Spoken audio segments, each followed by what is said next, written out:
به نام خدا 6 آبان ماه 1402 هستیم امروز.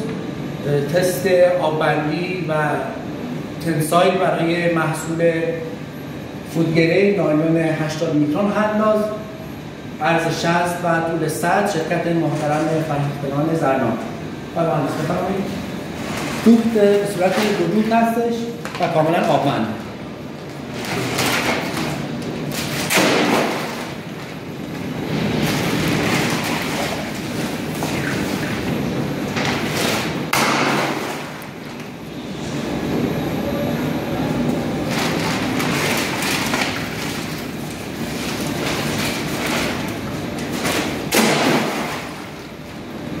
مشاهده میکنید که موردی نداره. بریم سراغ تست تنسایل.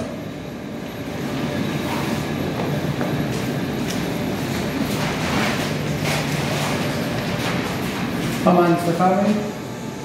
تست تنسایل برای نمونه مطابق استانداردهای بین‌المللی ASTM T882 و حالا سایر تست‌های ما استحکام دوخت مطابق استاندارد F88 و استاندارد مقاومت پارگی مطابق استاندارد D1938 مقاومت پارگی.